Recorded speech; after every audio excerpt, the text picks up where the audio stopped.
Now? I'm ready now.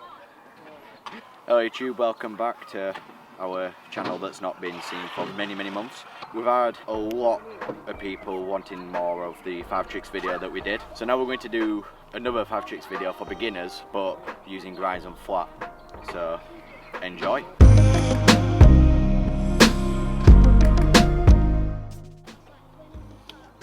I'm still not 100% confident in front of a camera. We've been doing it like nearly 3 years. Yeah. I'm still get a bit awkward for it. So I'm going to do this order because the last one was a bit weird. One being the easiest, 5 being the hardest. So the first easiest flat trick or grind, whatever you want to call it, is feeble grind. So how to do a feeble grind is do it on a ledge or a bench. Forget about a rail for now because it's never going to happen until you get comfortable with it. You just come up towards the bench or ledge or whatever you're doing it on. You want to hop, aim your front wheel in, and forget about your back. So your back will automatically land on it. You want to go at a relatively slow pace, don't just blast up to it. You're just going to eat shit. And then your parents are going to be messaging me asking why you didn't wear a helmet, but you got fall. So then as you're in the grind, you can lean, you've got to lean in the middle. If you need to use your pedal as a safety, you can use it to get your sort of comfort zone within that trick, and as you get better and more comfortable with it, go faster and faster, hit bigger ledges or whatever. As you're coming out of the grind, you want to lean left, pull into your waist and hop, and aim towards the ground, and then roll away. You've probably made a Tinder account by now from your other video that you've watched. Tell the lass that you're messaging that you've just learned to feeble grind. So, number 2, my opinion, people are going to say it's different, is double peg. So for a double peg grind, you want to go the same as a feeble, relatively slow pace. So you want to go really close to the rail, hop, and aim to get both pegs on the rail. Just remember, forget about where your back is again, because if you start looking for where your back is, you're just going to lose control of the bike. Hop onto the rail, hop right, land on the rail, and for the first few times that you're doing it, put your pedal down, and so you've got both your pegs and your pedal on, and lean right, lean into where your pegs are, just don't lean too far. As you grind across, for your first time I would say just pull off. Don't hop or pull sheets. Hopping from a double peg where you've got no wheels on is a bit hard to do, in my opinion. Pull away and then roll away, and that's as easy as it could be really. It's going to take a few times, you've got to get used to not being on your wheels. Being on pegs and wheels are 2 different things. And then after you've got comfortable, start landing, but don't put your pedal down. As you come off, pull your bars up towards you and pull away. Just like a feel, pull away towards the floor, into your waist, and that way. Then roll away, and it's literally as easy as that. It's the reason why I think it's harder than the feeble is because it's more time consuming, because you're going to get your balance wrong the first time you're doing it. When you do it your balance wrong and you fall off, you're just going to fall to the ground. If you do it on a small ledge or a small bench, you've got somewhat stability to jump off and land somewhere instead of falling off and dying.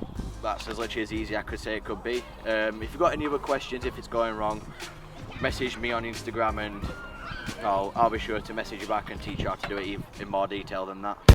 I'm going to do the next 2 steps as 3 and 4 because you can put them together.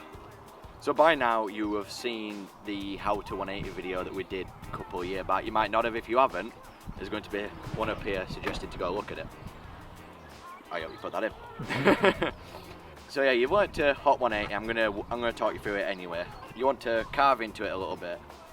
Bunny hop, like as high as you can, just full on rag it. And it's all on the head, so you turn your head and you should land there. You might land just a bit off and you might not go backwards. Or you might, when you do 180, you might transfer miles away. That is gonna happen. It happened with me, it happened with in behind camera.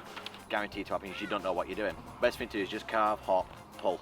When you're going backwards, lean your back end over the ramp like this, or the ramp over the seat like this. Pedal faster than the bike, and when you're comfortable, you want to turn your batters like this, so you're pulling away. As you feel it about to bite, you want to pull up and rag a 180 again. It's going to feel awkward. A lot of time you're not going to pull it, you're not going to be able to do it. Just keep persevering with it. I do recommend if you're going to learn a half cab, to do it off like a bank or something, so you're going at a slow pace and you could do it better then. But there's no better feeling than when you first learn a half cab out for 180. It feels so good. But yeah, I don't recommend landing switch foot. I don't recommend doing what I do, and when you fake it, do a switch foot and then pull the half cab, because then it's going to interfere with your learning. Fake full cabs, 5s, fake bars, half cab bars. That's the basic ways I can explain is how to want it in, how to half cab. It is simple to do, it's just very time consuming, it's going to take you weeks to learn. With some of you might learn it in hours, it just depends on what your learning ratio is. As I said again, if you got any questions, message me on Instagram and I'll be sure to get back. So yeah, the fifth one, and for my opinion is the hardest for like grinds off the flat, and that is Smith Grind. I hate Smith Grinds. Out of all the tricks I can do I've seen, I hate Smith Grinds with a passion. I like to do them, I can do them, I just don't like the way they are. To get to a Smith Grind, I would recommend a ledge. No bench, nothing, a nice flat, small ledge is best to do it on, I'd say. Say you want to go right up next to the ledge at a very, very slow pace. Not before it, literally next to it, like I am against this. You want to hop up, you want to kind of like moto it, so get your back end out, land on your front peg and your back end shined in. Kind of lean somewhat to the front right of your bike, it's your front end that's still somewhat controlling it. The worst case scenario is you miss your back end, you miss completely, you do a tooth chink, which is cool as well when you first learn it, they're alright.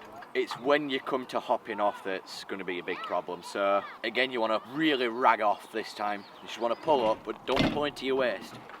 Pull up and just pull off, because it's your back end that's on and that's going to cause you your problem.